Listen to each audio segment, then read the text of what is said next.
10 वर्ष पहले बहुत खराब स्थिति में था। आदरणीय प्रधानमंत्री मोदी जी की प्रेरणा से यहाँ के हस्तशिल्पियों को जो प्रोत्साहन दिया गया, आज उसका परिणाम है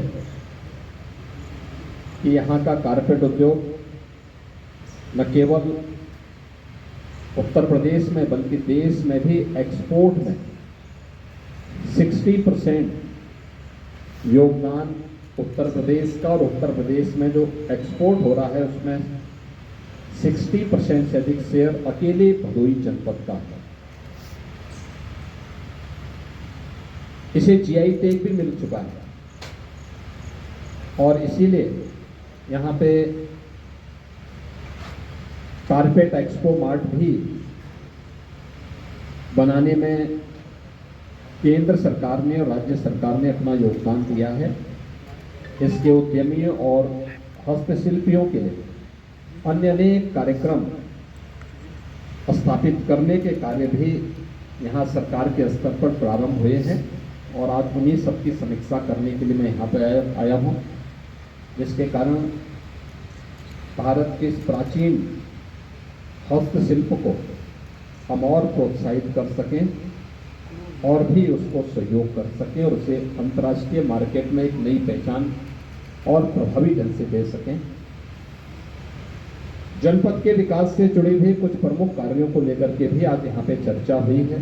खासतौर पर मैंने यहाँ के डिस्ट्रिक्ट हॉस्पिटल को देखा। पिछली सरकारों की बेईमानी और भ्रष्टाचार का वह एक जीवंत स्मारक बन चुका था। हम लोगों ने फिर से उस कार्य को यहाँ पे प्रारंभ किया है और 50 बेडेड एक क्रिटिकल केयर का भी एक नया सेंटर भी यहाँ पे स्थापित करने के कार्य को मैंने यहाँ पे निरीक्षण किया है। हमारा प्रयास है कि डिस्ट्रिक्ट हॉस्पिटल का जो पुराना भवन है उसके निर्माण कार्य को सरकार ने अपने ओर से पूरी धनराशि उपलब्ध करवा दी है और दिसंबर 2025 तक इसे कंप्लीट करने का लक्ष्य राजकीय निर्माण निगम को दिया गया है और क्रिटिकल केयर के लिए उसको हमने एक लक्ष्य दिया है। और आने वाले समय में भदोही भी हमारे उसमें है कि यहाँ पे पीपीपी मोड पर हम कोई मेडिकल कॉलेज स्थापित कर सकें और मेडिकल कॉलेज की भूमिका तैयार होती है हॉस्पिटल से। उसके पास 300 बेडेड हॉस्पिटल की सुविधा हो, ये उसी के लिए तैयारी की जा रही है। जैसे ये तैयारी हो जाती है तो फिर हम लोग इसको उधर ले जाने में हमें सफलता प्राप्त होगी।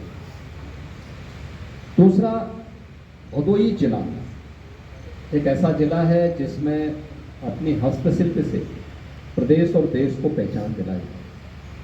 तो अब केंद्र और राज्य सरकार ने अपने स्तर पर उस हस्तशिल्प को तो प्रोत्साहित किया ही, लेकिन हमारे जनप्रतिनिधि लगातार मांग कर रहे थे काशी नरेश पीजी कॉलेज, जो गवर्नमेंट पीजी कॉलेज है, मैंने लैंड की रिक्वायरमेंट वहाँ की मांगी है। कृषि संकाय वहाँ बन चुका है, उसमें मैन पावर को हम उपलब्ध करवा ही रहे हैं, लेकिन मैंने जिला प्रशासन से मांग पूछा है कि अगर उसके पास 50 एकड़ से अधिक लैंड है तो हम उसको एक स्टेट यूनिवर्सिटी के रूप में भी यहाँ पर फिर उसको आगे बढ़ाने का कार्य करेंगे और एक बड़ी उपलब्धि जनपद भदोही के लिए यह होगी। इसके अलावा सीतामढ़ी के पास खासतौर पर यहाँ पर बेगुरपुर में गंगा नदी में एक ब्रिज निर्माण की मांग जनप्रतिनिधियों ने की है, उसको तात्कालिक रूप से हम स्वीकृति दे रहे हैं। यहाँ पे गोपीगंज मिर्जापुर के बीच में रेलवे लाइन पर आरओबी के निर्माण की भी मांग यहाँ पे जनप्रतिनिधियों ने की थी, उसको भी हम यहाँ पे उसको हम लोग अपनी स्वीकृति यहाँ पर दे रहे हैं। मुख्यालय पे ऑडिटोरियम के निर्माण का कार्य और पहले से स्वीकृत छोटा सा है, लेकिन उसके बड़ा बनाने के लिए मैंने मल्टीपर्पज हॉल के रूप में उसका प्रस्तावित किया है। उसको भी जनपद मुख्यालय में अधिकारियों और कर्मचारियों के लिए आवासीय सुविधा, इसको भी हम प्राथमिकता के आधार पर आगे बढ़ाने का कार्य कर रहे हैं। और यहाँ पे अन्य जो प्रमुख मांग और भी यहाँ पर थी, सफाई कर्मी जो आउटसोर्स से यहाँ पर मैंने उसका स्टेटस मांगा है। पंचायती राज विभाग से हम इन सभी कार्यों को प्राथमिकता के आधार पर आगे बढ़ाएंगे। जनपद के सभी मार्ग खासतौर पर जिला मुख्यालय से जो जोड़ने वाले मार्ग हैं, इन मार्गों की कनेक्टिविटी को तेज करने, अच्छा बनाने, यहाँ पे जो मिनी स्टेडियम हम लोगों ने पहले से स्वीकृत किए हैं उसको भी हम प्रभावी ढंग से आगे बढ़ा सकें, इसके लिए भी हमने आज यहाँ पर आवश्यक निर्देश जारी किए हैं।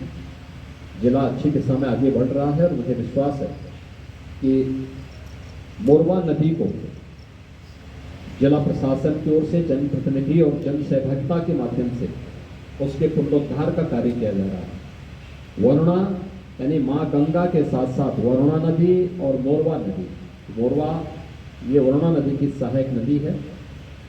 इन नदियों के पुनरुद्धार और व्यापक वृक्षारोपण के कार्यक्रम एक पेड़ माँ के नाम, इस अभियान को भी प्रभावी ढंग से आगे बढ़ाने के लिए